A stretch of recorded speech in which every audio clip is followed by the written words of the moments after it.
मध्ये आणि पालघर जिल्ह्यामध्ये गेल्या या पूर्ण दिवसामध्ये आपण 9 ठिकाणी या रस्त्याच्या दुरुस्तीबद्दल आणि 2019 पासून तर 2025 पर्यंत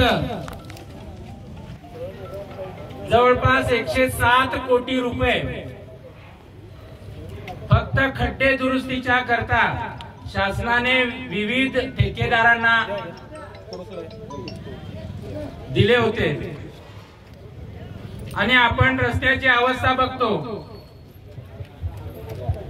हा रस्ता म्हणजे मृत्यूचा मार्ग आहे।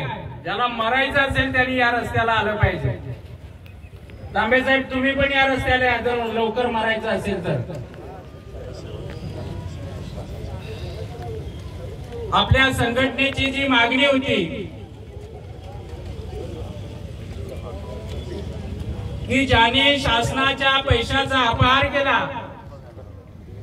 असे प्रशासकीय अधिकारी, तांत्रिक अधिकारी, बिल काढणारे अधिकारी, प्रत्यक्ष जागेवर काम करणारे अधिकारी आणि ठेकेदार यांच्यावर शासनाच्या पैशाचा अपहार केला म्हणून तात्काळ गुन्हा दाखल करण्यात यावा। आणि त्याचबरोबर 2019 पासून 25 पर्यंत ज्या ठेकेदारांनी इथे काम केलं, म्हणजे प्रत्यक्ष काम न करता बिल काढली आणि त्यांना जे काही आपल्या तांबे साहेबांसारख्या लोकांचा आशीर्वाद होता आणि त्या आशीर्वादापोटी 107 कोटी रुपये जो काही खर्च झालेला आहे त्यांच्यावर तात्काळ गुन्हा दाखल करण्याची मागणी आपल्या संघटनेने केलेली होती। आपल्या माहिती करता सांगतो की गेले 5 तासापेक्षा जास्त काळ हा पोलीस, पीडब्ल्यूडी आणि आपले कार्यकर्ते, मग त्याच्यात बाळाराम भाऊ असतील, अशोक भाऊ, सुरेश भाऊ, प्रमोद भाऊ आणि इतरही आपले सर्व कार्यकर्ते हे चर्चा करत होते।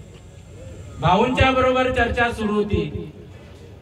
आपल्या माहिती करता सांगतो की सार्वजनिक बांधकाम मंत्री हे परदेशात आहेत, परंतु त्यांच्याशी सुद्धा फोनवर बोलणं झालं, मुख्यमंत्र्यांच्या कार्यालयात बोलणं झालं आणि याबाबत ठाणे जिल्ह्याचे जिल्हाधिकारी यांच्यावर शासनाने जबाबदारी टाकलेली आहे आणि पुढील सर्व कारवाई म्हणजे विशेषतः ठेकेदारांना ब्लॅकलिस्ट करणं असेल, त्यांच्यावर अपहाराचे गुन्हे दाखल करणे असेल आणि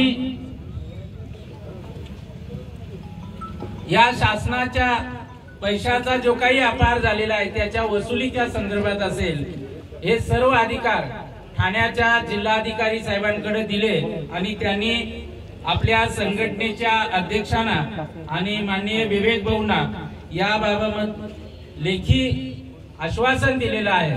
आपल्या माहिती करता सांगतो की या संदर्भात लवकरच आपण हायकोर्टामध्ये सुद्धा याचिका टाकणार आहोत।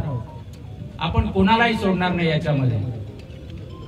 त्यामुळं जिल्हा अधिकाऱ्यांनी आपल्याला लेखी आश्वासन दिलेलं आहे आणि विवेक भाऊंच्या बरोबर बोलणं झालं आणि त्यांच्या आश्वासनाचं लेखी पत्र आल्यानंतर हे आपण आंदोलन स्थगित करतो आणि लवकरच या संदर्भातली कारवाई माननीय जिल्हाधिकारी हे सुरू करणार आहेत। तशा पद्धतीचं पत्र हे आपल्याला आज यांच्याकडून मिळणार आहे।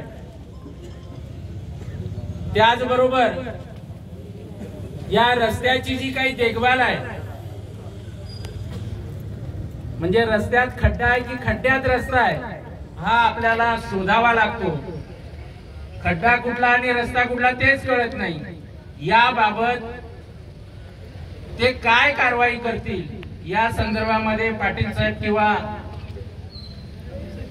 आपले तांबे साहेब आपल्याला मार्गदर्शन करतील।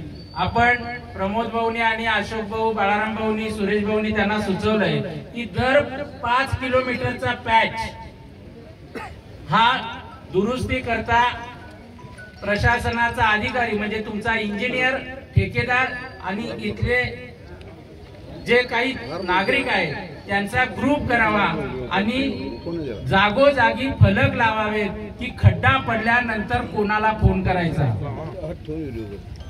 या संदर्भामध्ये त्यांच्याबरोबर चर्चा झाली आणि येणाऱ्या आठवड्याभरामध्ये तांबे साहेब बरोबर, पाटील साहेब या ना,